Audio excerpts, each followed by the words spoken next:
One of the things that I do, and one of these techies that was being interviewed on the documentary, The Social Dilemma, he said, make sure that if you have Facebook, that you keep Facebook friends that you don't necessarily agree with, okay? And you need to have a selection, even from the extremes. If you know some people who have certain political or social ideas which are more extreme, don't delete people if you disagree with them. Wait, yes, it is recording. Can I really say the watcher, James? No. Everywhere that I go ain't the same as before. Watcher. People I used to know just don't know me no more. Watcher. Everybody, we're the three-headed Hydra, and today we're talking social dilemma. It's the new Netflix documentary. Everyone's talking about it. We're going to talk about it. James Edgerton, give me a minute, James Edgerton. Oh wow, okay. Salvatore Benintende told me about this documentary on Netflix called The Social Dilemma, and so I watched it. It was very, very interesting. What about social media? So a lot of the arguments, I suppose, that we've come across before, but the difference with this sorry, that's thunder.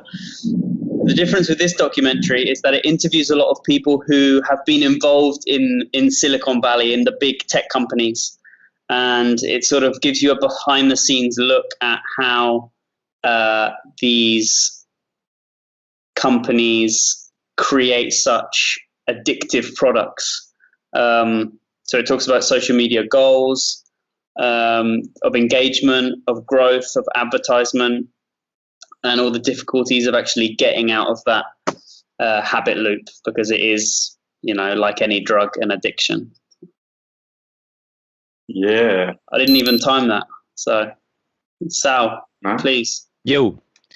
Yeah, I think this documentary is quite interesting because they did a good job in, first of all, presenting the problem to a larger audience and making them aware of something that probably most people are not really aware of. So we all, or most of us, know that social media is time-consuming, it is addictive, but there are many implications to your privacy, and a lot of people are not yet even aware of all the privacy problems that are behind using Google for searching stuff, or just browsing the internet or using Instagram.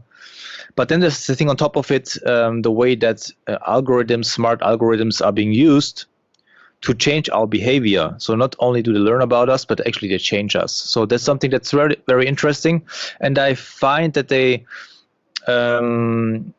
hit a good mix of people presenting these problems, from the programmers, as you just said, to activists, to professors. And so there's different viewpoints, and it's very well made and very, very educative. Mm-hmm. Educational. Hey, thank you all. You're my autocorrect. Well, I guess it is a problem that people are really aware of, though, isn't it? Wouldn't you say? Do Completely. you want a minute then? Don't do that to me. I was trying to dodge my way out of it. I think it is a problem that people are really aware of. What would you say this highlighted that people weren't, or was it, was it just obvious things, but it kind of laid it out in a good question. Yeah, I don't think most people are aware of it, because most people are not technical nature. So, not everybody works in IT. I'd say most people do not work in IT. And so those people usually are not really aware of, first of all, the first layer is the privacy problem. So whatever service you use, okay, not every service you use, but services like Google, especially free services, are never free. And this concept of, Apple, for example, sells the iPhone, and the iPhone is the product, and you are the consumer. But if you use, for example, any services of Google, they're free. But then what is the product? You are the product, actually, and the advertisers are the consumers. And what they consume is the data that Google collects from you or other companies like Google, and they sell it to those other companies, the advertisers. And and they use that data then to sell their stuff. But that is an old problem, actually. It's not really new.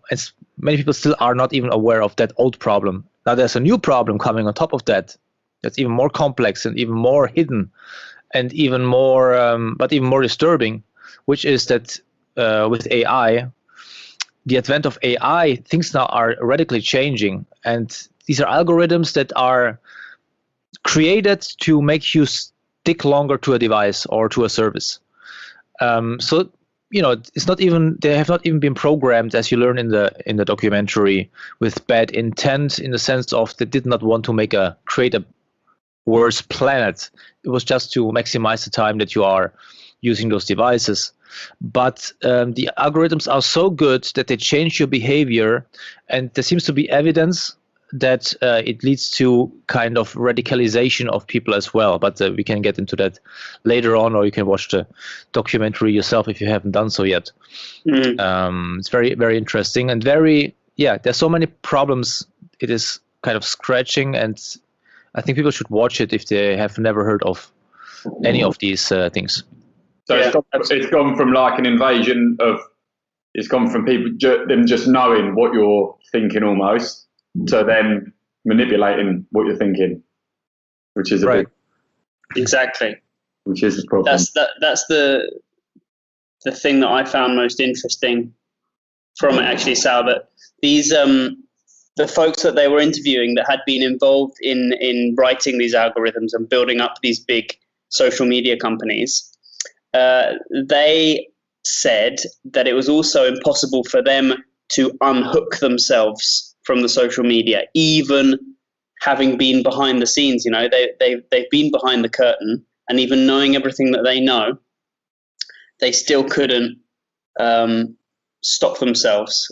They couldn't get out of that loop, because it plays into your habits and it becomes a habit.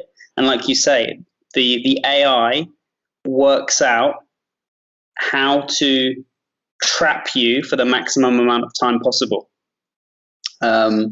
which is a frightening thought, because I think we can all agree that there are positives of social media, which is why we're all on social media and why we use it.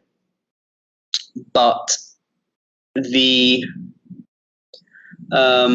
point of diminishing returns is very, very low.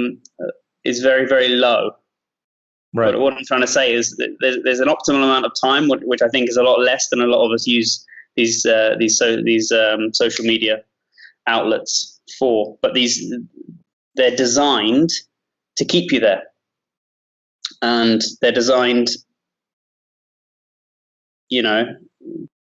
by experts in psychology, human behavior, and it's a really, really difficult circle to get out of. Mm-hmm. And it's not just that they're profiling you and learning about you. James likes green buttons and he likes this and that. The thing with the algorithm is it's not just learning about you and what you do online and what you click on. The thing is also that they're smart, that every now and then they test new stuff. So they present you maybe different topics from, for example, Facebook, right? Sometimes you wonder why you see certain things and you don't see other things. That's the algorithm that learned what you like, but also it tests it every now and then. Yeah, I get some funky stuff from Wish. Exactly. Where do you react strongest to? Which keeps you longest? Which keeps you engaged the longest with Facebook? So, what usually keeps you engaged longer, I suppose, is if you get something, some information presented that you feel like you have to react to, right? Because then you have to type some comment maybe because you're reacting to something that you feel strongly about. And the algorithm learns, James, when I present him this content, he really gets triggered. Must be another James. And he really needs to comment on that. And so more stuff will be presented to you, strange enough, or more stuff that you actually extremely are pleased with and you also comment about, okay? And that contributes in a way to the radicalization and the division that we're seeing right now in the society, where people are more and more pushed to one extreme or to the other, and they can't really talk to each other anymore. It has a lot to do with the algorithms presenting you always something on the verge of either something you extremely agree with or something you extremely disagree with. So it either triggers an opposed reaction or it triggers an extreme reaction of belonging and what do you call it? Yeah, creating bubbles. That's and actually one of the things. So what I wanted to get out of this conversation was, what can we do about it? What do you do about that?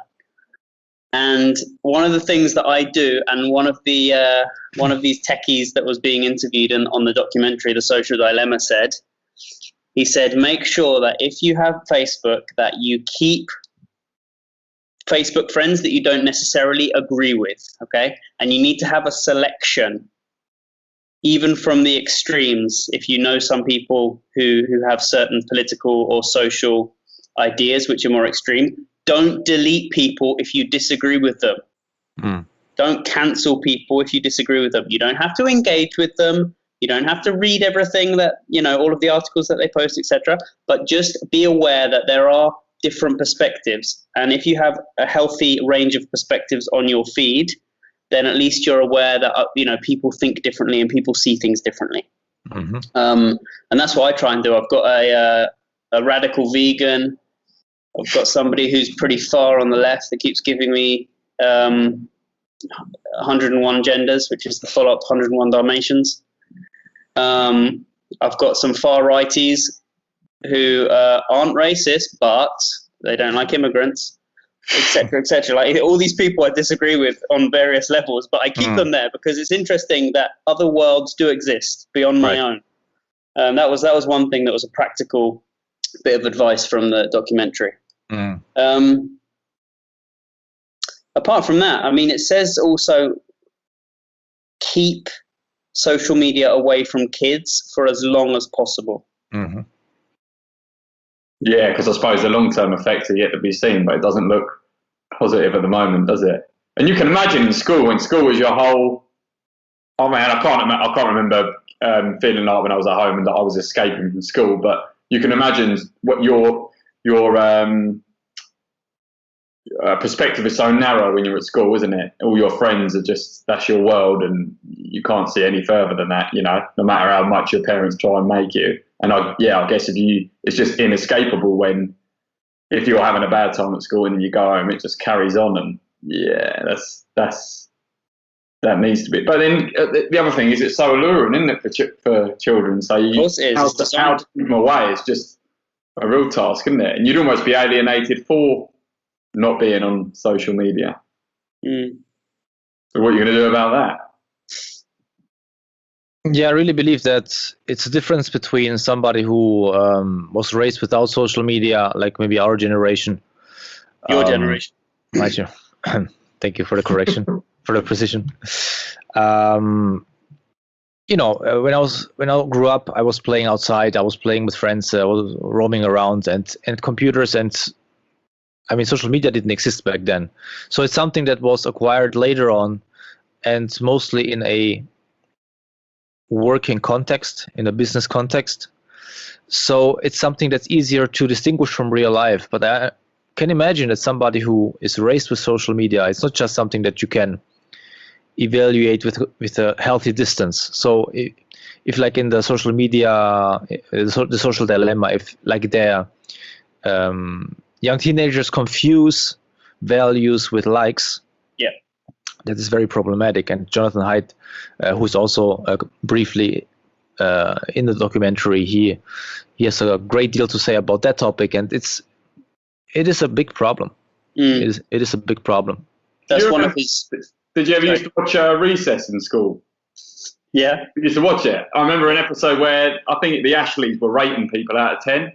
And they were giving everyone a number, and it drove everyone mad. And I suppose the likes is just exactly that. If you've only got 10 and someone else has got 20, you feel less than them, He says, called it, man. Not just about driving people mad, like you said there, then actually driving them to suicide. Yeah. I mean, it's no laughing matter. Jonathan Haidt's done a lot of research about the generation of young people who are sort of becoming adults now. And how, well, according to his data, mental health has deteriorated very strongly, and he found that the year that there were more instances of self-harm and teen suicide correlates perfectly to the year in which social media was available on phones and really became widespread in about 2009, if I remember correctly. So, of course, there's more than one factor, and correlation does not equal causation, but it's a very, very strong coincidence for that. But his book, The Coddling of the American Mind, is incredible, and it also shows how it's not just about social media, but he says social media is one of the factors that has made this generation of, let's say, university students nowadays, made them very, very fragile, made them very, very aggressive towards ideas that they don't agree with. Because, like you were saying before, Sal, there's that echo chamber on social media where you'll get fed things that you already agree with, and it just reinforces ideas that you already have. And so everything else becomes them, becomes the enemy, becomes dangerous, becomes offensive. And it's a really, really poisonous cycle. Yeah, so it's extremely dangerous for kids growing up with social media, but as we see, it also affects everybody really in real life, because there is a lot of polarization in many fields in the real world, and that's partially caused, or social media has amplified that, certainly. Mm-hmm. And so you can only imagine how that plays out later when all these young kids are grown up, and the majority of the population has been raised partially with social media. Plus, now we see, the advent of Neuralink and technologies that will actually melt biological humans more and more with technology. And so that's going to be an interesting further step to see. The thing is, it's like, it's even worse than cigarettes and nicotine and drugs. Like, we have to learn how to properly use those tools and how to kind of get out of this mess, how to use the positive aspects, because, there are also a lot of positive aspects to social media. So it's not that it's just all doomsday and bad. But we have to kind of be more, I think the first step is always to be aware of it. Because if you don't know that you're an addict, you can't get out of the addiction. And so I think the society broadly needs to become more aware of precisely what the problems are with social media, and to learn exactly how these algorithms actually are influencing their opinion. And that it's not coincidental what you see on Instagram and what you see on Facebook, but it's actually an algorithm that exactly knows what you like extremely or what you dislike extremely, and plays with that, So you're being played. You're being played. Do you know it? Yeah, go on, James. So no, I was just to add to that, there's really great imagery on the documentary where this guy is like a voodoo doll, and there are these three people, playing the role of social media and saying, oh, maybe we should give him a bit more of that. No, let's give him a bit more of that. Oh, he looked at that for 3.3 seconds. Let's give him a bit more of that. Hit him with the advert. And he's just sort of like this floating doll that's being manipulated from external forces. So it's a really, really cool documentary, actually. It brings home the message. Sorry, Dan, what were you saying, mate?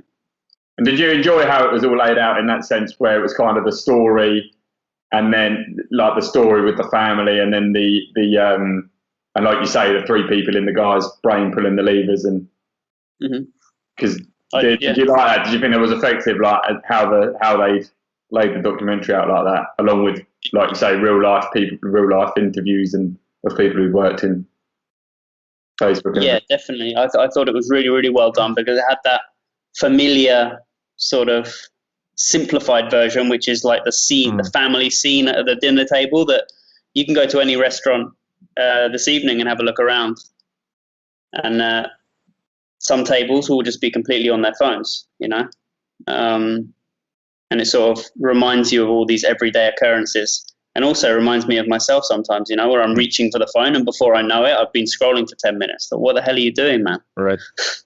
So I thought it was a really good mix of sort of experts. And if you have too many experts, it can get a bit dry and a bit information heavy. And then they had the sort of dramatical aspect as well. So yeah, at first I thought I was a bit skeptical at first when I saw that they are doing this kind of narrated pieces. I was like, not one of these cheesy kind of stories. But actually, I think it would not have worked without that storyline, because it really exemplifies. It really is a very simple way to actually make people understand how it really affects you in everyday life. Because if you would have just listened to the experts, I think nobody would have come out of the movie the wiser. A lot of people wouldn't have understood what they are actually talking about. So I think actually that was a crucial element. Mm. Yeah. And Sal, has it changed any of your habits since you've seen it? No, not really. But to be honest, I've been already pretty restrictive with the way I use social media. First of all, I use things usually with intent. And mostly Facebook, most of the things I use are either for business or for some mid or long-term goal I have when I publish or post stuff. I don't post just random stuff, usually. Mm-hmm. I used to do in the past, but that has changed. Facebook, for example, I do something similar, a bit more radical than what you do, but I've been doing it for years already, but not for ideological reasons or for whatever. It was just because I was presented with so much clutter that I just unfollowed everybody. So when I open Facebook, it's beautifully empty. And since I use Facebook only to post stuff and not to watch what other people are doing, which usually I learn in real face-to-face interactions or over the phone, I use those tools on Facebook, on Instagram, for example. I post a lot there. I get hooked up every now and then, but you can also mute people or mute whatever, So I use those tools. You get hooked. Yeah, Instagram is more dangerous actually, and it's very addictive. But usually when you, for example, set up a time, I want to post at 9 p.m. I want to post 3 times a day, and you prepare your images, you prepare your texts, you just go in, throw them in, insert, paste, post, and then get out. And then you are exactly in and out. So yeah, that's my strategy, and just try to be aware of moments when you are a bit weak and you lose those 10 minutes that you just scroll around. Analyze them, be aware of them, and don't repeat it the next time. How about you, James? Has it changed how you want to? Mate, definitely. I want to stop. I don't waste a huge amount of time because I don't have too much to waste, thankfully. Mm-hmm. But there's a moment always where I reach for the phone and it's subconscious reflex, right? I'm not even thinking, and I'm starting to catch myself. Mm-hmm. So before I watched this documentary, I've been doing this for months, actually, all year. So when I'm out on my bike and I stop at a traffic light, instead of reaching for my phone, I'm not going to do anything useful in the next 15, 20 seconds while I'm waiting for the light. So I notice that my hand is reaching is reaching for the phone. And I stop and then look for the nearest tree and try to enjoy the tree. So it's a Wim Hof kind of thing. Also, I think Alan Watts recommends it. Looking at the tree. And Jean-Michel. Saint Jean-Michel. Jean-Michel. Recommends just enjoy the tree, have a look at the tree. Every tree's different, look at how it twists. Just try and be fascinated with something simple that otherwise you would have just sped right past. But yeah, what about you, Den? I don't think I've got too much of a problem with it. I don't post barely anything on Facebook anyway, and I think sometimes I find myself looking through it and kind of like just hating, and I think, what am I doing? Why am I looking then if I, And I have deleted a few people, but not people I don't agree with, just people where I kind of think. Who's that? Yeah, I wouldn't name and shame, but I think I'm not getting. All I ever do is, it's more people who seem to have the same problems all the time, and you just think, well, you're not helping yourself, and you're annoying me, so I'm going to delete you.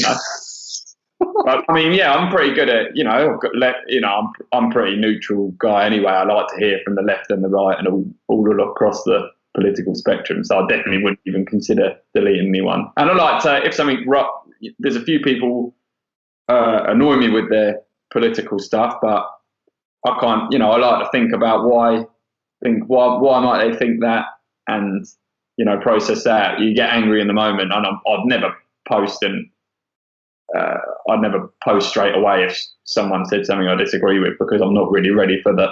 I can't handle that smoke. Smart. Man. Not ready for the smoke. You're not ready for this. It's not even just through being smart.